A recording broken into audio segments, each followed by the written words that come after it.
Good evening, ladies and gentlemen.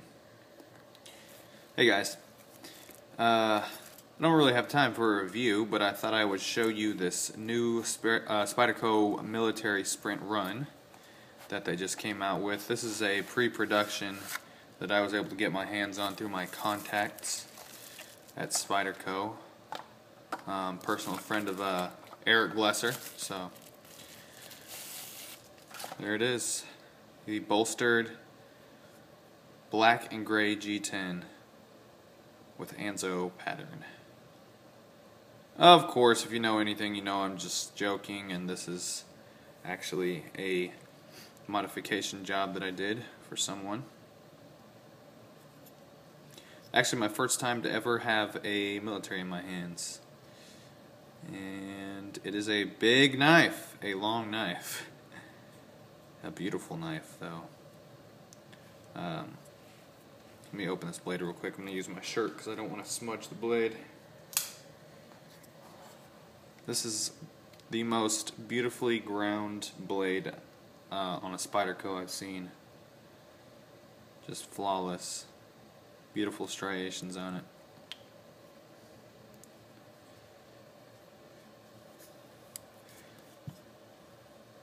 Yeah, these with this particular knife, I made the bolsters by, as you can see, milling a section out of the black scales. I made a full black scale and then milled it, and then attached the gray bolsters to that. You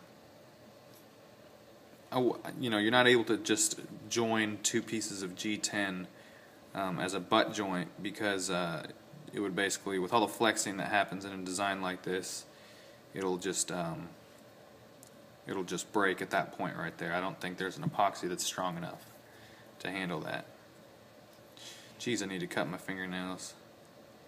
I look like a homeless crackhead. That's embarrassing. Oh well. I'm already 2 minutes into the video. It's too late to go back and trim them. At least for me, I'm not that much of a perfectionist. I always do my videos impromptu, flying by the seat of my pants.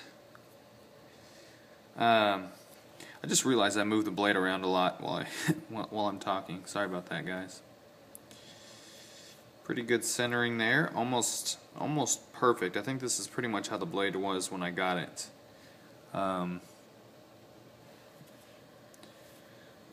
Yeah, a lot of work goes into this type of knife. This in the paramilitary.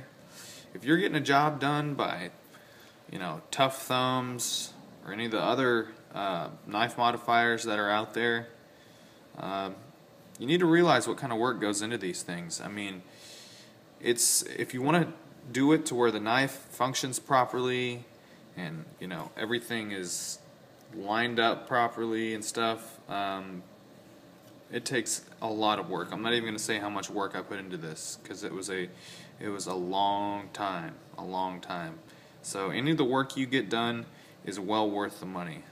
I mean, provided you're happy with, you know, the work that was done. I mean, aside from the milling I had to do to put these bolsters on, you also have to mill out the portion where the liners go, which you can see in there. You have to countersink everything, and you know, if you don't have a CNC mill, then it's, you know, everything you do is you have to judge it by eye. If you mess up, you have to start over. Matter of fact, here's one that my mill decided to eat, and it's too thin right there to do anything with right there, so I had to completely start over, and it took a long time. You got to grind out the entire G10 scale by hand.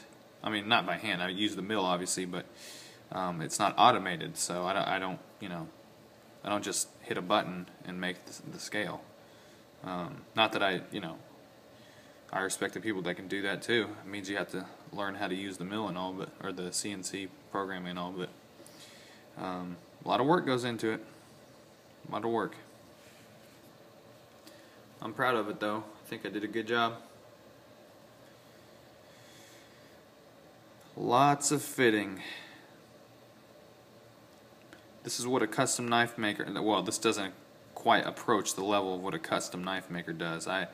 that would just be insane to make a folder, because this right here is hard enough. I can't even imagine doing it with metal and just fitting everything perfectly.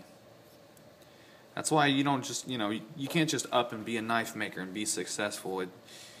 It takes experience. It's just it's as simple as it is.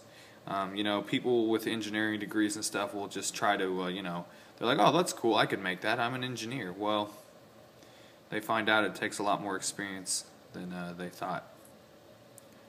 But, of course, a lot of engineers make good knife makers, too. Anyways, as usual, I'm rambling, so I better let you guys go. Oh, you know what? I was thinking about this before I started the video. I just listened to this band called Caribou. And if you like electronic kind of, well, at least the song I listened to was electronic type of, what would you call it, like synth pop almost? I don't really know all those weird little genres, those hipstery genres. But the song is called Odessa. It's a really freaking sweet song. Y'all should check it out. Oh, and another band, if you have never heard of them, called Royksopp. R-O-Y-K-S-O-P-P. They're I believe, Norwegian band, and they are freaking awesome. Also electronic music. They do, actually, you probably all have heard what song they've done before. Back in 2010, I think it was called Remind Me, and it was on that Geico commercial where the caveman is going by on the horizontal escalator, or whatever you want to call it. I guess horizontal escalator is kind of a oxymoron, but you know what I'm talking about. The horizontal conveyor belt thing that you walk on. But anyways, there's that song playing. But their newest album that came out is freaking awesome. I'm thinking about getting on vinyl. There's my music advice for the day. Alright guys, take it easy.